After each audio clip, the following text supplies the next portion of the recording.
What's up, everybody, and welcome to the Comment Writers. We are a Kamen Rider review podcast. Today on the show, we're going to talk about Kamen Rider Gavv episode 10, the one that was so nice. It's 2 weeks in the making. I'm your host, Josh Meek, the Uber Geek, and I'm joined as always by my good friend, Toby Tobes. How's it going, Toby? Josh, we're slightly after the greatest holiday of the year behind Christmas and my birthday. Halloween just ended, and much like I had a tale for you about the customer at Wawa who was a little unhinged that day. Oh, yeah. This is What was it she kept repeating? It was like, I was almost done. I was Yeah, almost done. I was almost done. So this is the reverse tale of this time the worker was the one I caught. Oh, no. In quite the zone. So the week before Halloween, my local, like, one of the dumb, like, your city's Instagram blah blah blahs, but like that just shows off like all local establishment kind of things. They were like, hey, there's this hole in the wall pizza place that's horror themed. There's a video of it. They showed the walls, and like it's literally just horror movie posters everywhere. There's skeletons, there's witches, there's things hanging from the ceiling, and it's a very cool vibe. And I was like, how the hell did I know this was a thing? And then I was like, well, I have to go there. So they showed it the week before Halloween. And in my mind, I was like, well, as long as I don't go on Halloween, this might be okay, but Halloween's going to be stupid. So somehow it worked out where we ended up going on Halloween anyway. And we got there at like 6 o'clock, which would be like trick or treat start time. Yep. So in my mind, I'm like, well, this should be okay. Like people will be out trick or treating. It won't be too crazy in here. It won't be whatever. So walk into the place. It probably seats about 30 people tops. All the tables are packed. The one table is covered with boxes. And I was like, okay, well, it's 6 o'clock. It's kind of dinner time. No big deal. So I'm sure we've all been to like local tiny pizza establishments before. Sure. You know how there's always that window where like there's just slices of pizza in there where it has like 10 different made pies. You can see what they look like. You're like, oh, those slices of pepperoni looks good, but so is like the pizza kind of deal. See, I feel like that's not as much of a thing around me. I know what you're talking about, but I feel like we don't get that particular style of pizza place as often. Okay, so like that's like But pretty much board. every pizza place you go to around here, at least they all have like the look at the pizzas, and if you order just a slice, you literally see them take it off the pie and throw it in the oven. So yeah, we don't have as many places that can do the buy the slice thing around here. It's mostly around here. It's order a whole pizza either to your table, or it's just a place that literally just does like takeout pizza type stuff. Gotcha. Which is a bummer because the buy the slice stuff is fun. I wish we had more of that. Yeah.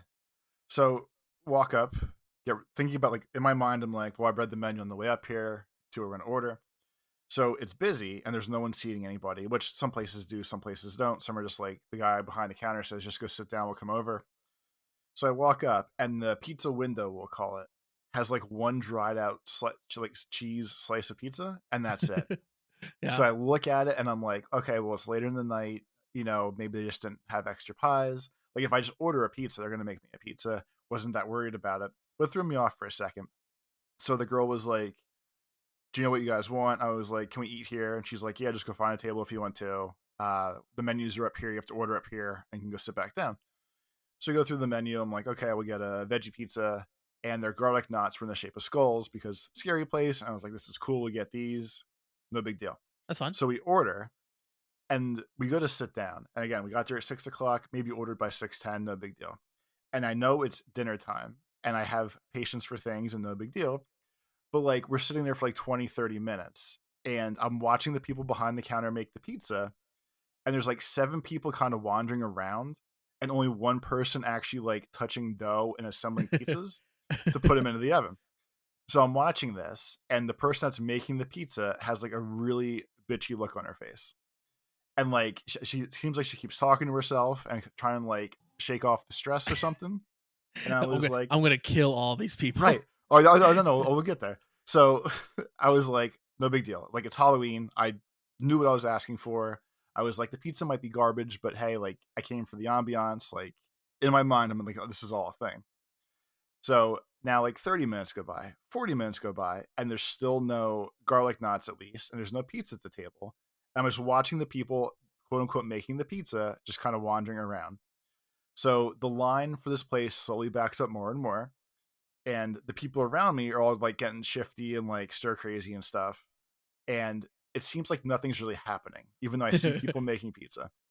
So I was bored. I'm like, well, I'm gonna look online. So I start going through the reviews, and there's a bunch of new ones, and a lot of them were complaints about the staff's shitty attitude or the garbage pizza.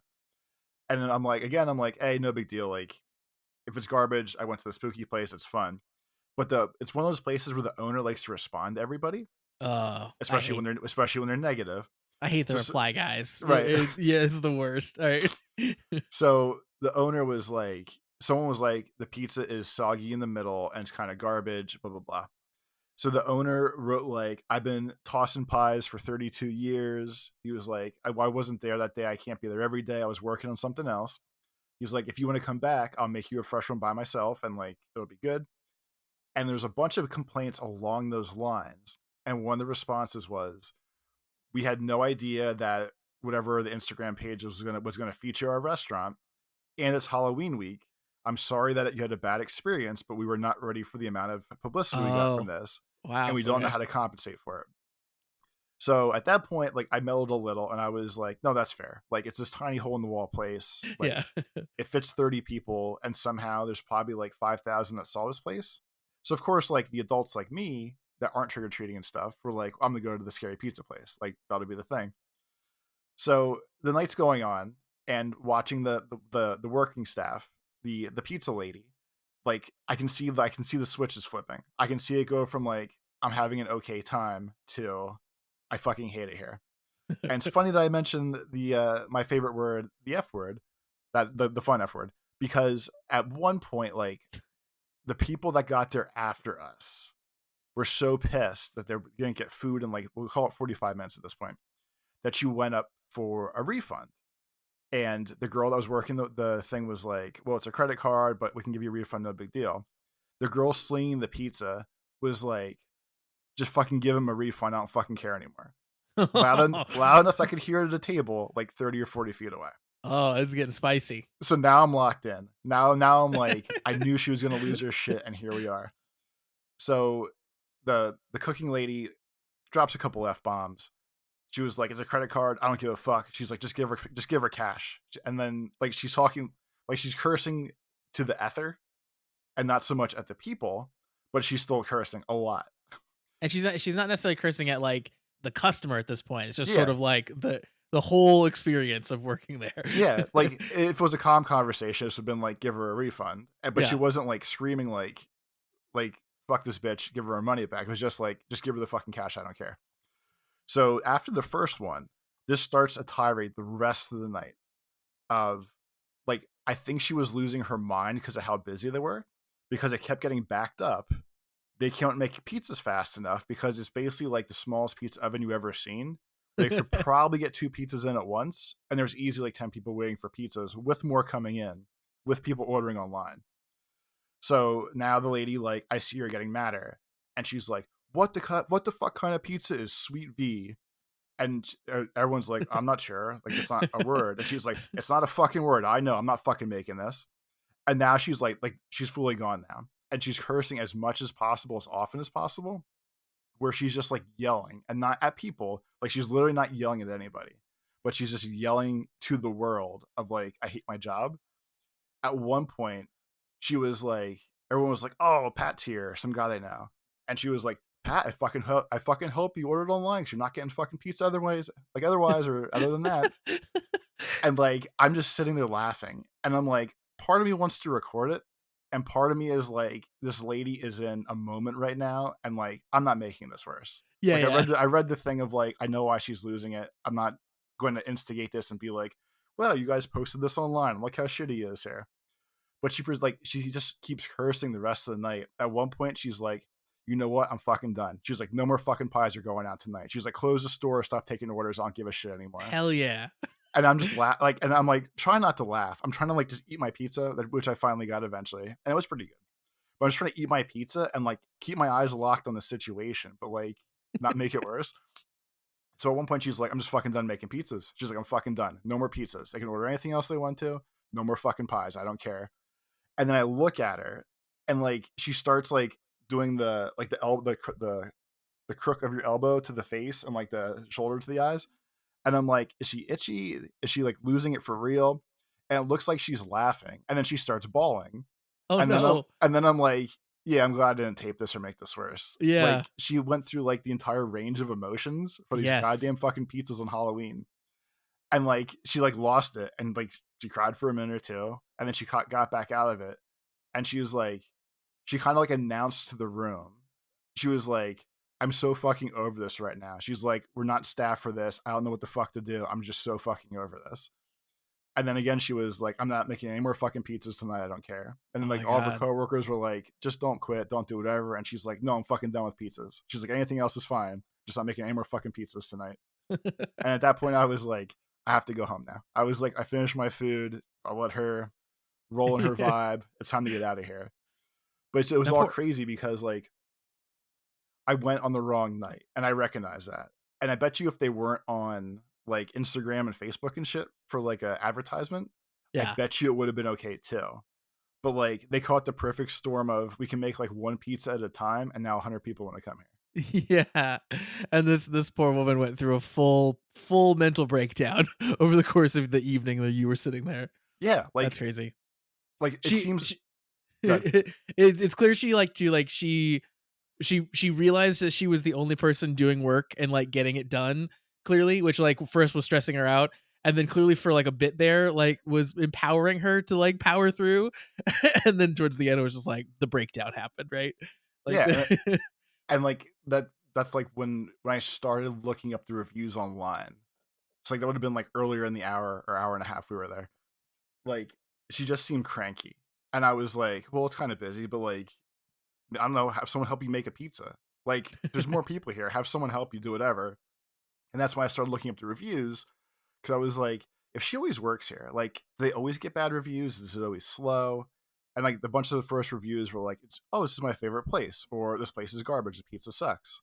And then like the more recent ones for like the past week were, yeah, we weren't ready for this. Like, I'm sorry, we can't help you. We'll try better next week, but like this is not the week.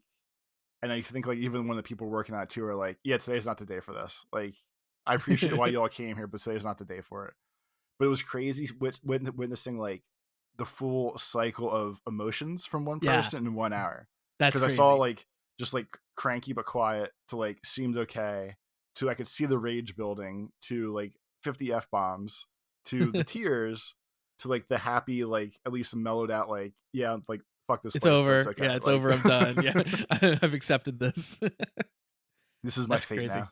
I feel bad for them being the like, hey, we didn't know that we were gonna suddenly get this influx of interest, and then it's like, oh shit, Yeah, suddenly and like now we're and that was it's turning my into bad publicity on top of it, right? Like, yeah, and yeah, that was my thought process afterwards. Like as I was processing my own mental cycle of waiting for my pizza throughout the thing, I was like, yeah, it's actually kind of fucked because like if the bigger site never said like, hey, can we post this before Halloween? Like they got extra traffic around Halloween and like it's brand new, this is cool, but all the traffic is just going to lead to bad publicity yeah, and probably do more damage than it helped them. Because realistically, like if I was a prick or like I would have lost my temper or whatever, I would have bitched how slow it was. I might have taped the woman screaming "fuck the like fuck this place, fuck the pizza, whatever," and like that's obviously the polar opposite of what you would want out of your free promotion. Like, yeah, hey, everyone come here, and then like some asshole like me posts online like, hey, look how shitty they are though. Like, yeah, look how shitty like this lady's yelling at people. She's cursing. Like, if you don't bring kids here, obviously, like, you don't need to know this. Like, it's just it was a crazy thing to me of even if like the Instagram people wanted to help, like they probably fucked up this guy's business, oh yeah, and they'll be yeah, like, and all the negatives can be way more like way more noticeable than the positives. yeah. Yeah, I think a lot of the like bigger influencer accounts will like. I think that's partly why they will work with the businesses that they go to a lot of times, or at least like let them know that they're coming and stuff like that. Of like, because then it's going to be a madhouse if they go potentially at the point that they go to visit, and then definitely like afterwards as they post the videos and stuff. So like, there's a weirdly there is a woman in my town. So I live in a small suburb of a large city, right? not small suburb, but a suburb of a large city. But like the town that I live in is like still like, small enough where you sort of all the places and a lot of the people in it and stuff. And there's a woman who is an influencer basically, but like just for kind of like our town and our area. And she has the name of our town in her in her Instagram handle. So it's such a weird experience because she will like go to like the local businesses that we go to, like the restaurants that we go to normally, and will like do the big influencer thing of like recording it and like, talking about it and like talking to the owner and stuff or whatever. And you always kind of have to like watch where she's going and then not go there right afterwards because then they get busier, right? Yeah, and like, uh, and for real, like, I completely recognize my own stupidity in what I'm doing, and like, I'm not like, even if I name the place, like, no one really lives around me, and that's not any part of this, but like, I knew what I was getting myself into, I guess. Where I'm like, okay, if you just advertised it, like, more people are gonna go. On top of that, like, it's tied to the holiday that's right now. Like, of course, it's gonna be a shit show. It was just like a different. It was more of a shit show than I expected. yeah. I guess is the summary. But yeah, like, it's crazy to like you just said, like the influencer stuff. Like, I know, like, the Instagram page is like celebrating the area that I'm in and like, look at all these cool small businesses, and like, I know there was no ill intent behind the post, Yeah. but the spooky pizza place probably would have been busy on Halloween anyway. Yeah. Like, Yeah. I don't think they needed it the week before Halloween. I think they should have posted it on Halloween and gave them business afterwards. Yeah. Probably true. Yeah. The point where like they wouldn't have probably not have had quite as much business afterwards and could have been a little boost for them. Yeah. I will say though too, the brand of restaurant owner that replies to everyone on their Yelp reviews is just like, oh, please don't do that. Don't be that person. Because that is I've seen people do that really poorly, where it is it's the version where they're like fighting with people in their comments and stuff, and like, oh, that's a nightmare. But even the good ones where they're trying to be like, oh, like, hey, sorry you had a bad experience, like come back in or whatever. Even those I feel like are like they reek of desperation when you read them. At least for The me, it's only always just like the only way to win is by just not interacting. Yeah, but take the 1 star and let it go. Like, no one's really gonna Exactly. care. The one really funny one, because I was bored and I was just looking at shit online at that point. The one person was like, I ordered a California chicken cheese steak. It was like either there was no meat or it was overcooked or disgusting or dry or like some complaint about a cheesesteak, which is fine. And like those are my actual favorite. Like, California chicken cheesesteaks are like my go-to anywhere. But like, it was this weird like list of complaints, and she was like, and then the staff was rude and they were mean to my kids or something like that. And there's this whole big paragraph. And the owner's response was, he was like, first of all, none of this happened. He was like, second of all, he's like, everything that he's like, we have cameras in the building. And he's like, I noticed you're leaving the part out where you threw your sandwich on the floor like a child and told my staff to clean it up. And he's like, I hope people ignore this review, but like, you shouldn't be out in the world anywhere if this is the way you're going to treat people.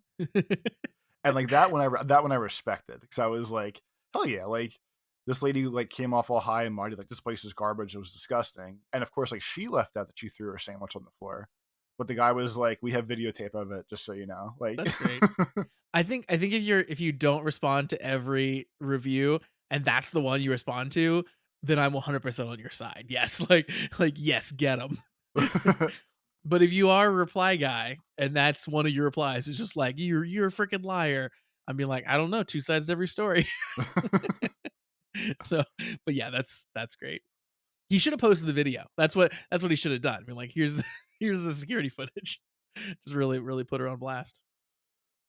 yes, like looking now, like, someone said like, this was like a week ago. This is probably the main one I saw. Like, Will was really excited to try this place based on the theme. We're a cheesesteak more than an hour ago, and they're still working on it. It's like, I think they must have posted the review while they were sitting there, and they were like, the prices are high considering the quality of the amount of wait time. I don't recommend this. And the owner was like, I apologize for your experience. And unfortunately, we weren't prepared for the video of the shop that went viral the past few days. He was like, I was personally catering a party off site. And he said, call and ask for me a different day, and I'll make everything right for you. I do appreciate that he's not just saying like we weren't prepared. He's saying like specifically like talk to me, I will fix it. Like that's better than it could be, I guess. Yeah.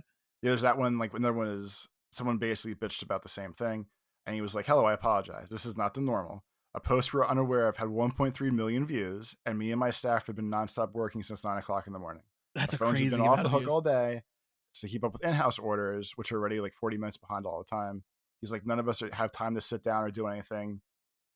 He says, and then like it's all fine, and then he's like, "So thanks for the 1 star. We do our best, but we're only human." Okay. You got a little sassy there at the end. Yeah. But it's just crazy. Like, I think like this week was like the worst thing ever that could have happened to them. Like, For that one I woman didn't real yeah, especially. I didn't realize it was like a million views. Like, that seems, I would That's have thought insane. like Yeah. thousands, to be honest. Like, yeah, like no, you have no shot if a freaking like 5-person staff place that holds 30 people and like a million people look at this. Like, you got no shot. I was But gonna look. that's my Halloween gav related tale, I guess, because That's pizza's good. good.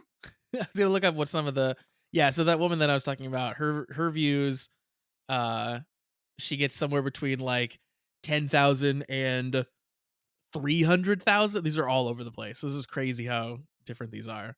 Usually around the 10,000 mark views, which I feel like is a lot for this area, but not like a million views. uh, Crazy. Well, go frequent the pizza place that your local influencers are posting about, but maybe do it in like a month or two. You know, who knows? Toby, let's jump over and let's talk about some Common Rider, shall we? Ooh, that's the show that we watch, I heard. It is Common Rider Gav specifically is the show that we watch, and this week we watched episode 10. We're coming back from a week long hiatus here. We're back, and boy, we're still eating candy. We're still in Gav world. All the things are still going on. And this week, this episode, um, it's kind of for me. It's a lot of like continued plot lines, I guess. And the first of those is we're still investigating that cake shop from last time, and now Honto's new creepy child friend is missing. No, I mean, um, like, he would be the creepy friend. Like, let's yeah, not you're put right. this I'm on the sorry. kid. Let's I not put meant he this was on the creepy. 10-year-old that's like wants to be an idol that has a 20-year-old weirdo saying, "Oh, I'll watch you dance in the park." Like, Very true. Yeah. we'll call a spade a spade. Before we start talking about the episode itself, I was thinking about it as you did the little introduction there, and I feel like this show does a better job when they turn these into two-parters than I feel like other shows have, where we used to always joke like any Yeah. bad arc ends instantly at the beginning of the second episode. Yeah. Where in the old days, like, "Oh my god, did so and so die?" And like 10 seconds later, when the next episode starts, you're like, "Oh no, he got back up, no big deal." But this one had like last week's and this week's episode feel more like a 40-minute episode, like for real, Yeah. compared to like two separate parts or two separate things. And then I was thinking about it, and the one with the painters and all that static and nonsense, I feel like that actually kind of worked the same way now that I'm thinking back about it, where it was actually more like a two a 2-day episode more than like just two separate episodes that kind of go together. Yeah. I think so. And this and even though they felt like they flowed really well together, they are still like distinct enough between the two of them, right? Like we solved different problems, and like the investigation as it was going on took different forms in the two episodes. So despite the fact that it was like kind of a direct continuation, felt like a continual story, it felt more like okay, now we're into like the second and third arc of what's going on here. Yeah. Which I think they do well. They also do a really good job of like continuing to sprinkle in the like subplots that are happening, sort of regardless of what's going on in like the main plot for the two-parter. So like we still get the little stuff with the stomach family, and we still get a little stuff with like Suga and what he's doing. And that stuff kind of just keeps going on. And that makes it feel a bit more cohesive instead of just like two episodes and then two episodes and then two episodes. Because yeah, as much as I loved Gotchard, that was one of the things that it was very obvious that like each two episodes went together. And they were very like uniform and they fit in this box, and then nothing happened outside of that box. We move on to the next one. So yeah, they're a little bit smoother here for sure.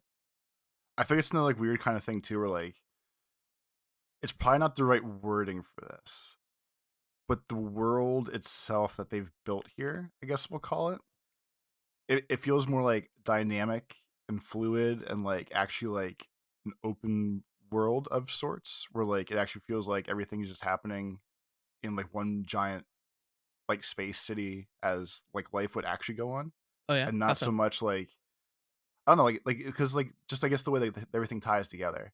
Mhm. Like this week, like there's like the two mains, not Hanto, like they're still just working a job, but like they're doing their separate thing. Where like Hanto still remembers, like, oh yeah, I need to go talk to that kid, by the way, Oh and yeah. that still like kind of pulls that back out that way. And it doesn't feel like actual hard stops when the episodes end. It just feels like this is just a giant like overall like it's like open world game, I guess. Like the world is going on, and we're grabbing little like side missions here and there, but the Mm. main story is still going on. And I feel like more so than like I think other shows felt necessarily. Yeah, I agree. I think, well, like, with Geats, it's like we are rewriting the world every time this game restarts. So it's like it's sort of hard to think about the world as real outside of the stuff that's happening on the show. And then in Gotchard, they're so wrapped up in like the alchemy world and in their classrooms and in their like secret alchemy society that like you just don't get a lot of experience with the outside world in that show either. Like it's just sort of very contained in the kind of the little society that they built. And here, like we open the episode and like Shoma and Sachika are like working at a construction site. Yeah, so like you do get to like see more of the world as it's like functioning. And you get to see it too in this episode is like as we investigate and Hanto gets to like stop people in the street and be like, "Have you seen this building?" So you get to a little bit of a taste of the people.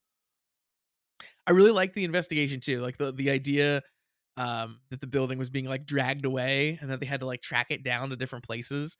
I thought was super fun. I really liked that as a concept. Um, and then the actual like reveal that the monster had abducted an entire preschool because he was trying to meet the quota that the twins needed him to meet. So he decided that the best way to do it was just to basically kidnap and kill like a whole classroom of children is incredibly dark and that's fantastic. Yeah, like this one again, like still like what was the I guess we'll call it the investigation arc. We'll kind of like Uh-huh. cover the chunk of that. So like it started with Hanto finding what effectively felt like drug baggies on the ground under the bench and being Yeah. like, oh my god, they were here. Into like the investigation thing, like, hey, there's these tracks on the road, and both the guy mains were like, well, we can't let the other person know why we would know this is a thing, but let's kind of like work together on this and let's go this way. Into like you said, where they stole a kindergarten because little children's joy is the greatest taste, or some weird creepy phrase. So like it all like ties really well together.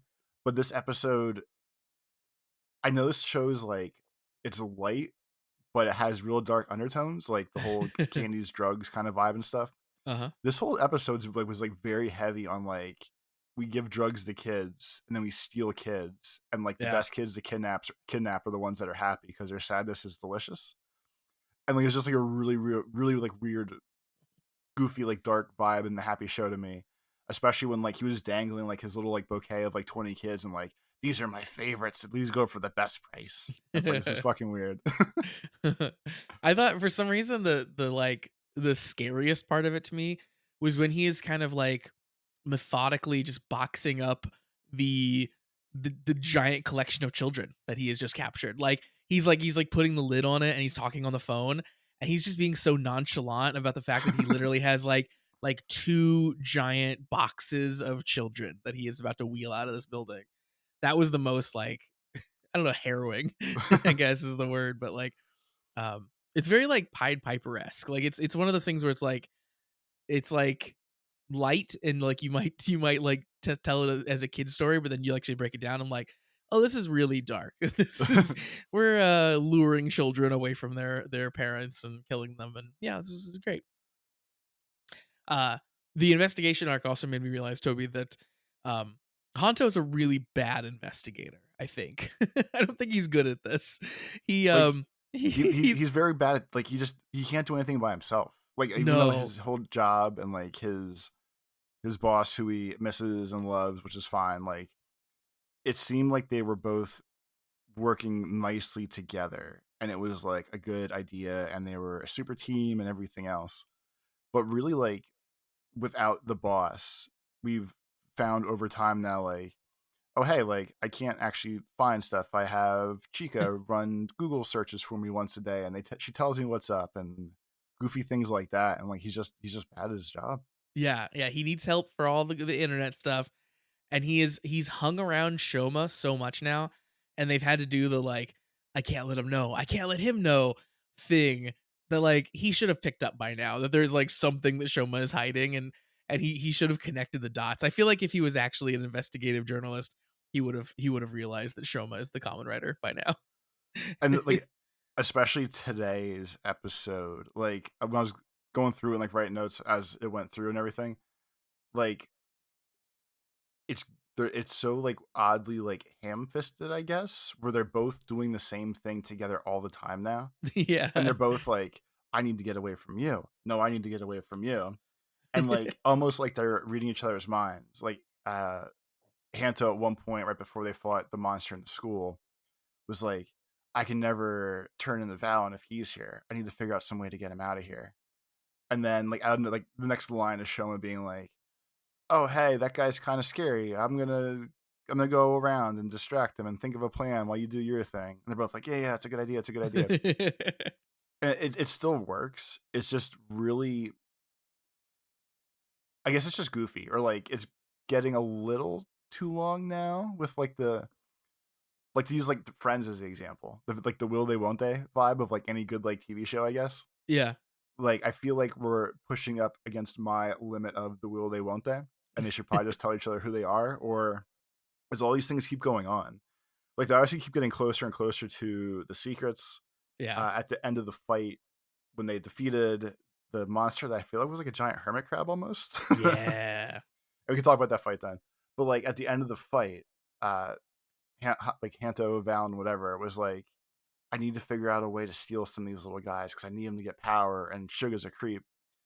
And then he just like kind of like He's vaguely says like Shoma like, hey, so I kind of need these and like I can't just make them. And Shoma like in his little brain talking thing is just like, oh yeah, he does need them. And since he was made a mutant like me, he hasn't found his happy food yet. So like, yeah, I'll help him. And Shomo's just like, oh yeah, take some. He's like, here's like 5 chocolates or yeah. chocolate dans or whatever they're called. It's like, here, knock yourself out. And like the friendship and how good they are to each other, like in both forms, like humans and Common Rider versions, are both really good. I just feel like they need to stop that. Like they just need to solve. They just need to close this little piece of the chapter. I think. Yeah, I think we're close to that. I think we're their orbit is getting closer and closer. That I feel like we can't go too many more episodes without them finding out each other's secret. But it so far for me, it has not overstayed its welcome, despite the fact that I think it is ridiculous, and I think it makes Hanto look like an idiot, which is funny. Um, I'm still into it because it reminds me of like Spider-Man comics where like Peter Parker would be somewhere and some like emergency would happen and he would have to duck away and put on his costume and save the day. And And lie to then Mary later Jane every time on every date night. yeah, and then later he'd have to like stumble back in and be like, "Wow, I can't believe the Green Goblin came while I was in the bathroom." And that like, for 30 years of me reading Spider-Man comics always makes me laugh. So that this is hitting that same spot for I me. got you. It makes sense. But yeah, I And think it feels like from a storytelling perspective, I think we're close to them like spilling the beans basically and having like real partnerships going on. yeah, and especially because like the only real Suga appearance this episode was basically at the end where he was like, "Oh, Valen's still fighting." He's like, "But the OG is still the best," and he has like secret, scary looking USB footage of the fight. Yeah. Which the big question would be like, how does he get this or what's going on there? But like, there's too many pieces that are like there's just so close to like toppling over. Where like I feel like next episode or the one after at this point, I feel Yeah. like it's come to its natural conclusion because everyone knows too much now, and I don't know how much more like uh Hanto and Shoma can dance around like who they are but who they're not, because they've really hit all like the main beats of that now. Especially with Yeah. like Shoma just being like, "Hey, here's some chocolate, like chocolate dams. Enjoy Yeah. your day." Like they're all right there. Uh, And in how, the, how, how do you think we get out of it? Like, how do you think Hanto finally realizes? I think one of them's gonna get dehensioned. Someone's gonna get their Okay. ass kicked. I I like think that. someone's either gonna get their ass kicked and like dehension, and everyone's obviously gonna recognize. Um, I like the small part with Chica in their house, like their business home thing, where like she thought she saw the uh The Gochizo. Gochiza, yeah, the That's Gochizas what running I around, think's gonna dancing happen. around. I Like think eventually we just see a Gochizo and then like Shoma can't hide it. He's gonna be like, yeah, it's that. it's either that or like Chica gets kidnapped or one of them gets kidnapped or something. They have to do something because like even at the end of the episode, Shoma was like, "Oh yeah, Mister whoever their like business guy for the week was like, oh Mister So and So was looking for me," and Chica was like, "Yeah, he was so scared, like you ran off, and we didn't know where you went, but we're glad you made it back, and like let's videotape you so he knows you're safe." And like they're all just right there in the orbit of the big secret. Uh-huh. They're all just like one step away, and I just feel like that step can't be far away at this point. Yeah. It has to be I like think one of the next things coming up here. I think so for sure. Yeah. Um so let's talk about the sugar scene at the end there real quick since you brought it up. They're playing like creepy music under it and stuff too. I feel like there's like they either like really gave up the bag this time that Suga is evil, or they really want us to think that and they're gonna swerve us. I'm not 100% sure which yet, um, but it seems like Suga's leaning pretty evil based on this scene. Or yeah, like and like you said, it's very good. I guess like mixed emotions or mixed presentation of person. Where like the USB drive looks like something scary that would come from like the actual stomach org. Yes, 100%. And also like it kind of ties into what Niel was saying earlier in the episode because he talks about like his experiments and he's excited to see what happens next. And these two are sort of like the two common writers are kind of his like focus on his experiments. So like it almost seems like he sent that to Suga to continue the research and continue the investigation, but who knows? Yeah. But yeah, the USB stick looks straight up like stomach branded, basically. And especially like because assuming that it's tied to something like the footage was basically watching Valen and Shoma like run around the monster and kill him. And I think they showed Valen specifically, but maybe not Shoma, just like the end of the fight kind of deal. Mhm. So I like if it's going to be an actual item where they're gonna say like, hey, this films and records things, I feel like that needs to be answered at some point, or like that would extremely narrow down like how we're getting the footage, and not just like, hey, Oh look, the yeah. secret like cell phone cam, like video stuff, because it obviously wasn't that. It was like right underneath the monster, basically. Yeah, it was like POV fighting a monster. Yeah. And speaking of the monster, what'd you think about the big giant hermit crab? I don't know what he was, but aside from that, he was cool. Like I know the little version was like looked like a gorilla mixed with the beast thing, like whatever we saw was last week. Sure. And then he turned into like a giant rock. And all I can think of is like I feel there's a Pokemon that looks like that too. But definitely like it read hermit crab to me. Or at least like crab with the shell. Yeah, I think definitely like crab like hermit crab esque. Um yeah, I thought he looked very cool and um I thought that the like gimmick of having to like break the shell and get the things out of it to get the kids out of it was pretty fun.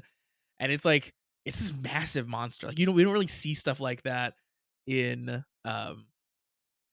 Common Rider that often, like where they're fighting something that much larger than them. So it was fun. I liked it. And he looks like Crustle in Pokemon is the Pokemon you're thinking of. Like Thank you. he's just like a little crab with a giant rock on his back, basically. And it also had, of course, mouths all over the rock as well. Yeah, gross mouth of the rock. Um, yeah, I thought that was cool, and of course, it was another use of our um, big giant hard candy form for Kamen Rider Gav, so he gets to bust out the Gurikin form and all the big gun again, so he gets to reuse that stuff from last time. Um, so that's cool. We get to see it again quicker than I expected. I figured we'd like see it in that one episode and then maybe see it again in like 10 episodes and then never again. But no, like we get to see it right away. Look at that. And like during the fight too, like one of my other favorite goofy little things was Valen at some point in the fighting bubble of however many minutes it was like, oh hey senpai, thanks. And I just thought that was cute that like he was like, hey boss, I recognize you. I Yeah. appreciate you here. It is funny how like clearly how into the other person both of them are when they're henchins. Like they definitely are like, yeah, it's the other guy. I'm really into him. The other thing I wanted to point out because we had talked about it, I think last week. We were talking about like how often can the twins fail, like the stomach twins fail because they've just continually week after week, like not cut it, and they've gotten threatened by, the boss man over and over again. And this time, I thought it was really cool because they showed them being like deeply worried after last time. So they like clearly were in like deep shit, worried about getting in trouble, worried about not making that deal that they had made with I think Longo is his name last time around. And that's why they're like, oh, we have to get word out to all of our agents. We got to up production. Like we have to prove that we're not useless. Which of course led to the events of this episode, and they still didn't get all those extra kids like they were expecting. So they're still in deep shit. But it was cool to see like they actually are worried about the consequences of what's been going on instead of just letting them continue to fail over and over again like their Team Rocket or something, you know? See, it's So funny because I was going to use the Team Rocket analogy, or for like Boom Boomger, the Team Rocket adjacent yeah. robots kind of thing. Yeah. But like, yeah, it's almost like the twins, they don't have a zany scheme every week. They're just more so trying to cover their ass from the early days and just like progressively gets worse. They're like, okay, well, our first plan failed, but now like if we take out this like $5,000 loan, I can just make a second bet and like I'll make the money back and whatever. Yeah. And it's not so much that they're making like new wacky stupid plans that fail. They're just grasping at straws to make their one and only plan actually succeed as it slowly gets worse and worse. Yeah, and like the bargaining gets stronger and stronger. We're like, no, seriously, like this time if we just increase production, it'll all be okay. Like we'll get there. It hasn't worked before, but it'll work this time. Seriously. Uh yeah, I like their kind of slow descent into madness about this. Because when we first started the series, like 10 episodes ago, they're like cocky and like teasing and like everything's a joke to them. And now they're like, oh my God, we have to prove that we're not useless. We have to do something. So that's been kind of fun seeing that transition happen. Toby, we have an email that is about Gav as well. Let's jump over and read that email. Comes in from our friend Shade. Shade's writing in and says, "We got a freaking kaiju up in this show. Somebody call Ultraman." So I wanted to wanted to jump in with the email there because yeah, that it fully was just a kaiju. That was the enemy here, which is awesome.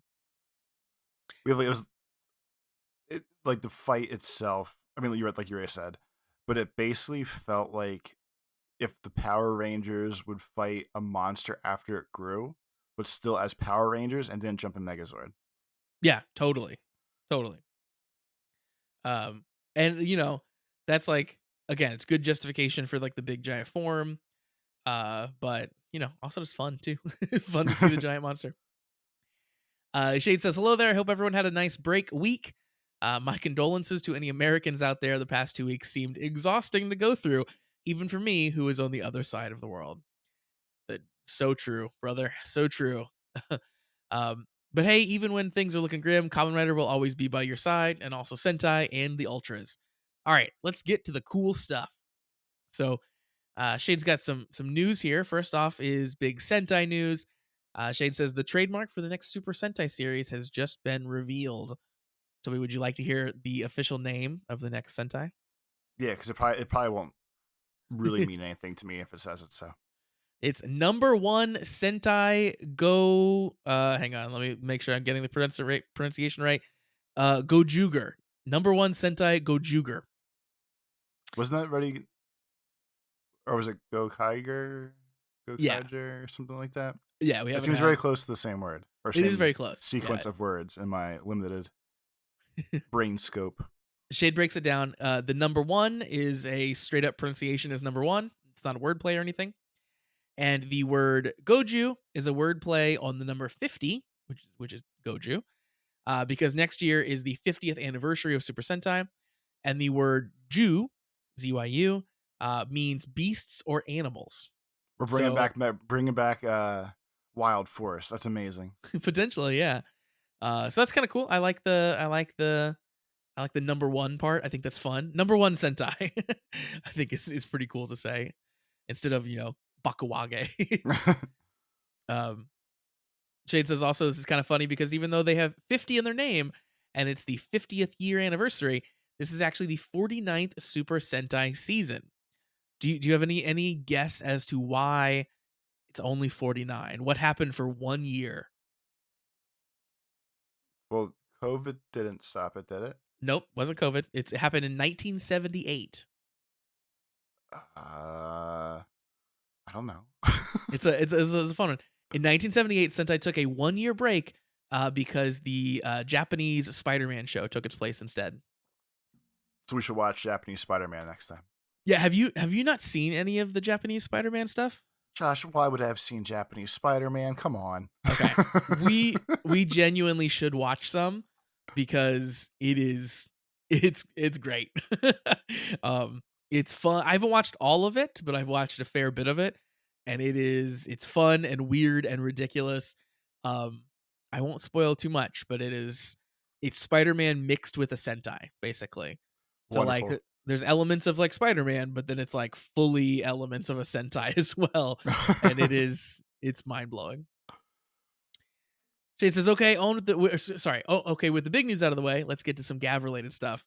And then Shade links some pictures here, which are great. Have you ever heard of the low cost cosplay guy, Toby? Not a specific person. I have Okay, seen low cost cosplay in general though. yeah. So there's one guy who does a bunch of them. He's at low cost cosplay on Twitter, and he recently did some Gav related cosplay. So I'm sending you one there now, where he uses gummies to make the Gav gummy suit. Which is pretty great. He like sticks them to a glass and then puts the glass in front of him. So, looks like he's wearing the gummy form just like in the show. He does the same thing with Pringles and marshmallows and chocolates. The chocolate one is especially funny because he's just like melting the chocolate on the glass. This is pretty legit. Yeah. His So stuff is usually pretty funny. And I really especially like that he's using the Gav toy for comparison, so it looks a little bit more realistic because it's less detailed, which I think is a funny note. But yeah, Shade sends those along for our perusal. So yeah, if you haven't seen those, it's again at low cost cosplay on Twitter to see his stuff, which is always pretty good. Then moving on in the email, Toby, Shade tells us that Bandai just released a commercial for a Christmas Gochizo. It's based on a Bouquet de Noël, which is a Fruitcake? Yule log. Oh. I don't, So I it's don't more actually. chocolate. Yeah. It's like like the like rolled up Yule log cake where you cut Yeah. it and then it's like swirls. Yeah. So it's that. And they actually have like forms for Gav and Valen that just like their shoulders are Yule logs and their heads are Yule logs and there's a big one on their chest and they look ridiculous. Does that mean that's setting up for us to have a Christmas episode? Because I feel like they don't really make toys if they're not going to use the toys. So there's I, going to be I like a Christmas episode where they eat a Yule log and get super happy and then I blah blah think they blah. I don't want to ruin it for you, but I think they make a Christmas gimmick item most years for the show because there was one we talked about the one I think for Geets, like there was like a cake and stuff they made. I What I think th- they I See, I think they kind remember of the do it. cake. But I thought you told me they make a cake every year. So I think maybe I they do. misunderstood that conversation. I think they do, and I think it usually comes with like a Christmas gimmick item. Like I think the like it had one year we were talking about like it had like the Santa voice or something on it or something. It was like it was like pretending to be Santa, or it might have been the one for Gotchard last year was like the the uh the Kemi was Santa or something weird like that. Yeah, so at least there's some random picture someone posted of like there's definitely a Christmas gimmick every year because there was Steamliner was Rudolph, Hopper 1 was Santa. Looking at Yeah. some of other ones of these, like whoever used the cars for the pension stuff, there's definitely Okay. like a Santa sled that looks like a car kind of thing. There's a Christmas tree core for somebody. Like they definitely do at least something Christmas themed every year. So I think the cake was separate. Like I think That's the cake fun. was just something they did for Geets, but I Okay. also do see that they do Christmas things very often. That's very fun. I like that. Because imagine you're a kid too, and you're like, you're collecting all these toys and stuff, and then it's like, you got to give me the special Christmas one. Got to. That's like an instant stocking stuffer right there, right? Yeah, like this Give 'em- game has like it just looks like a Green Lantern, but it says Xmas and it's like Christmas colors. Build had like a bottle of Santa juice for like his little mixing thing, and so they definitely do it all. They do a very good job of tying it to every season. Wait, what do you think Santa juice tastes like? Very sugary. Just peppermint. Just Eggnog. I don't know. eggnog. Get off this topic. there's a I've been rewatching The Office. And there's a joke late in the show where they have a um they have an Asian energy drink for homosexuals, and they joke basically that it's like the flavor is coconut penis, and the one character drinks it and he was like the coconut's very subtle. That's what I was thinking about as we were making that joke. Oh jeez. Shade says, now for some fun tidbits on the producer's blog. Um, well, first of all, there's just jokes about how Honto can't investigate his way out of a paper bag, basically, because the ultimate investigation tool appears to be Gochizos set loose on the city. I was thinking about that earlier. Like as one of my like goofy asides for all my notes. Like if they can go watch whatever and then come back and they jump in the little like cell phone adapter and like we get full video of whatever they were watching. Like they seem dumb and wouldn't necessarily know any better, but like what if someone was in the bathroom like pooping or something? And then Oh yeah. they're like, "Oh wow, he's there. We have to go tell Shoma." And they go show him and he just watches somebody poop. That seems If Sh- invasive. if Shoma wasn't such a good guy, he could start a real Porky situation too. Jeez. Like right? It could be a real issue. Luckily, he's too pure for that. Shomafans.com. um, let's see. We didn't talk about it really in the show, but donut was the big feature for the snack this time around.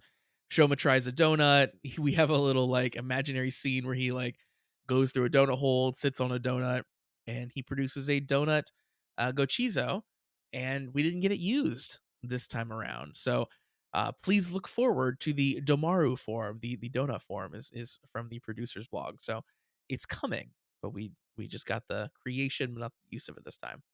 So I'm glad they confirmed it at least because when he was using the Hulkbuster, like the second final form of the rocket launcher thing, I was trying to figure out, like I didn't see the donut Gochizo, and his form didn't change much, but he's like, I'm gonna add this onto the gun, and I was trying to figure out if that was a donut addition and it was just like a small side thing this time, or if it was actually supposed to be a full costume.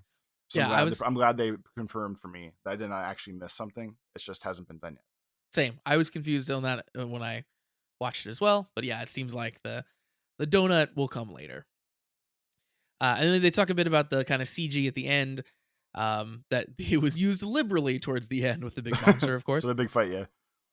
And then quote, generally action and monster characters are thought up based on the forms and weapons that appear. But this time it was roughly devised based on the equation Guruk in form equals big enemy. and Gatling cannon equals breaking solid objects. It's a scene that would be unimaginable in the script, but the direction of the directors transformed it into an amazing visual. Shade says, "That's all for today. There's something else I'd like to talk about, but I'll leave it to next week in case there's an actual announcement for that.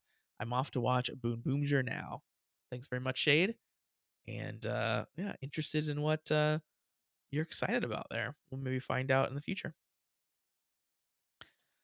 All right. Well, I think that maybe wraps us up for Gav episode 10. Any other final thoughts on the show there, Toby? When he's in Hulkbuster form and he cranks his uh, stomach thing, it really looks pornographic. Like the hand Yes. cranking motion doesn't look so much as he's like turning a crank as it looks like he's like slamming himself in the crotch really fast. And I Yeah. find this extremely inappropriate for a child TV show. It's really funny that you point that out because I Because I also thought too that. thought he was jerking off while he was trying to engine. It's an aggressive jerking motion. Like he is yeah, he's jerking his little shit. There's nothing else we can say about that.